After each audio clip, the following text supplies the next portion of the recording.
allow me to address you using the written speech, and perhaps after I can make a few remarks. It gives me great pleasure to join you this morning for the Moi School of Information Science Open Day, not only to motivate the student, but also to look ahead to the future of information science course. So basically modeling this university in the skill sets of 21st century, a time theme to have during the sixth wave of digital innovation. That is to focus, I had some of the faculty saying they actually focus on AI, robotics, and clean knowledge. First and foremost, I would like to take this opportunity to appreciate and congratulate the School of Information Science for the great stride it has made over the years since its establishment in the year 1988. The school has educated and modeled its students in various disciplines, including information technology, record management, library information studies, and mass media. The success of the institution is evidenced in the alumni who are actively participating in these events, serving as a source of inspiration for their former alma mater. Ladies and gentlemen, digital technology has transformed the world in less than 2 decades, surpassing the rate of development of any other innovation in human history. To put in perspective, I would like to take us back to early 2000s, when mobile phones and computers were a luxury, and information was mostly delivered through newspapers, in classroom, and on TV, and I may add, telephone booth. We all lined up to wait and queue. Some of you here might not know what that means. It meant you had a long line, and when the person, and if you were told you will be called at 4:30, you had better be there at 4:30. And if you were calling your parents from school, there was a queue and a schedule of when you would call to say, please send me pocket money through MoneyGram.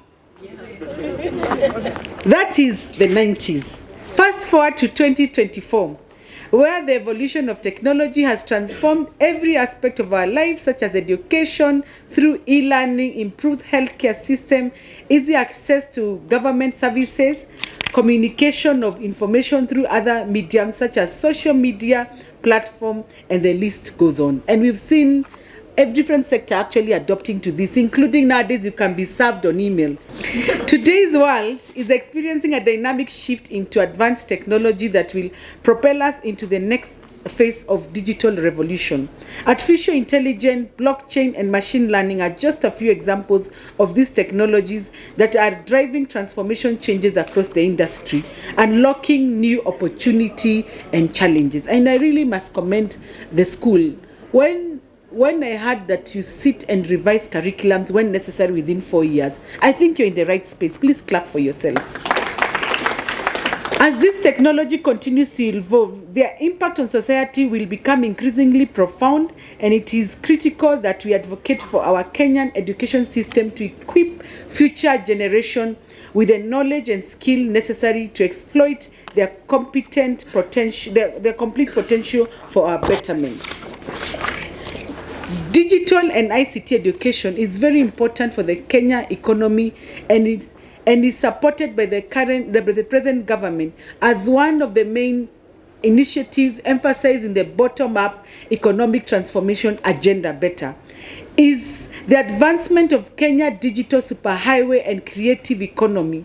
Through this agenda and the Ministry of Information, Communication and Digital Economy, the government is encouraging heavy investment in the country's ICT infrastructure through fiber optic and access to internet, which will enhance government services delivery through digital and automation of government critical processes, reduce the cost of calls and data to allow wananchi and especially the youth to use online platform for information, business and technology, provide interconnectivities in the whole country, and aid in the research and technology. Ladies and gentlemen, of course, this is just a summarized overview of what is currently happening. Therefore, one may ask, why are we here today? Why is it important to champion, collaborate, and uplift information science? It is because currently, and perhaps the most valuable resource in this digital era, is data. Some have compared it to oil, because just like oil, it requires great knowledge and skill to find, collect, refine, utilize, and protect.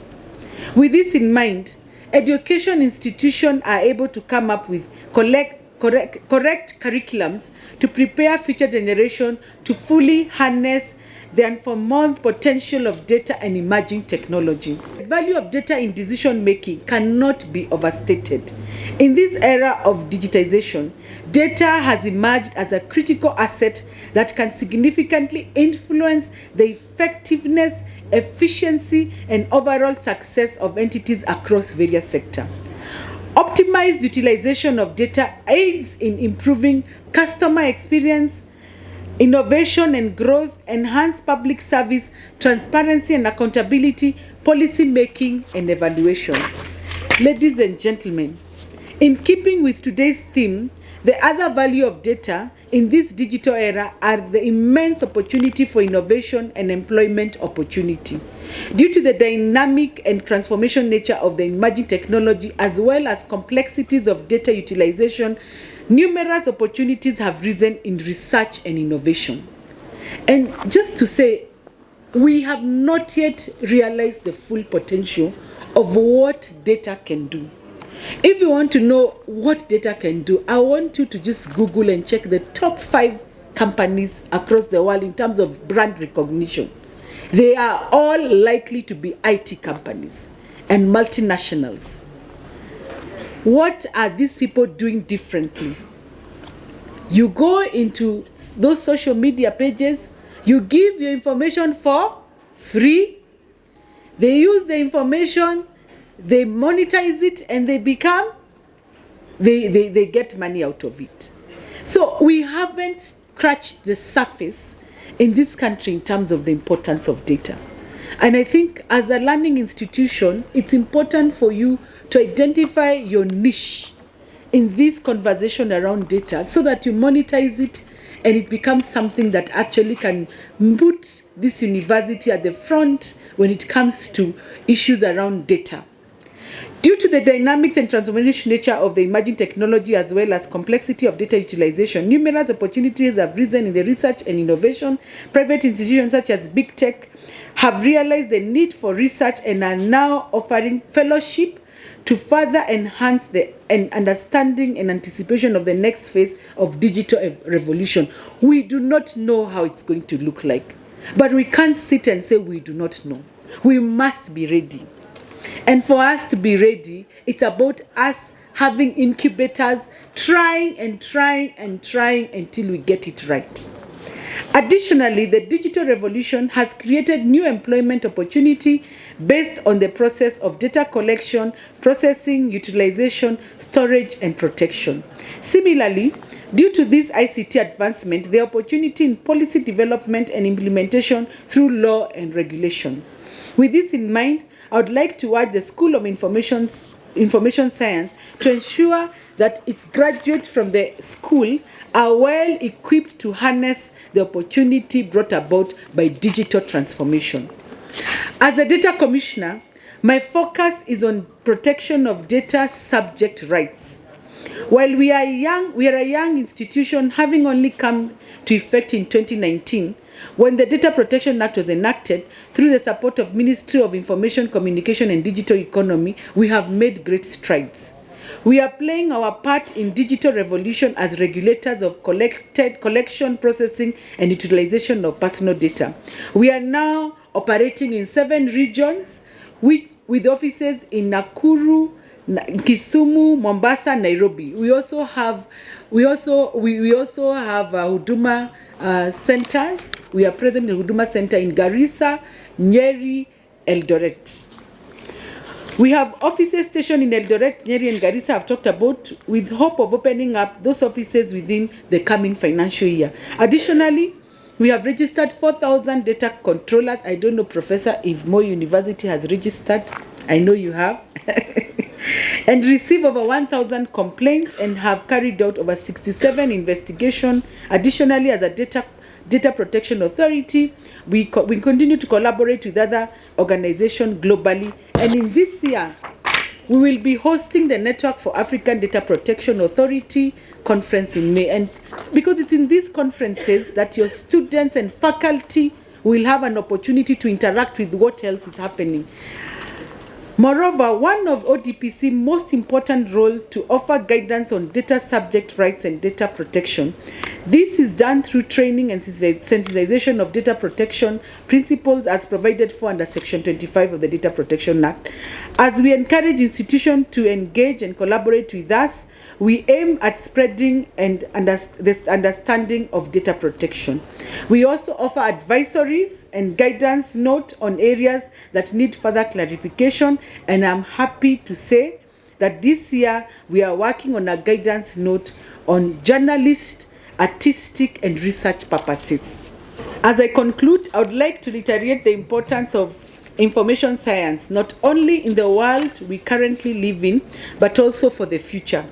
I would like to urge all students to seek out first the knowledge and skills required to excel in data-driven world, and second, to seek out opportunity in research, career, to improve and innovate new ideas, and especially on innovation. But imagine if Kenya Science, the best performing students at Kenya Science, were given an incubation to become some of the best innovations in this country. I think in terms of science, we have that responsibility to the future generation. And I would encourage that kind of partnership with yourselves and the Ministry of Education to make sure that we are encouraging students beyond just Kenya Science. They also take on some of those skills and see what I saw here. You've talked to us about a young student who now is training on some of those new media, which is very encouraging. I had the privilege of attending a conference hosted by the Indian government in New Delhi. And what was amazing is that India is now leading in terms of having conductors. It means most of the multinationals and big tech are no longer assembling in Silicon Valley. They are doing it in India. Imagine how many jobs they are creating for that economy. I want to see, I pray that we can see that our assembly plant here done by Moi University goes beyond this. It becomes something that we can proudly say as an innovation, like we export M-Pesa. We are exporting to other parts in the country. I believe you're in the right trajectory. And of course, the digital learning, which I also saw the young people demonstrate about being able to create awareness to young students across the Eldoret. I would want to encourage you. It's a great initiative, and especially because our children are so exposed.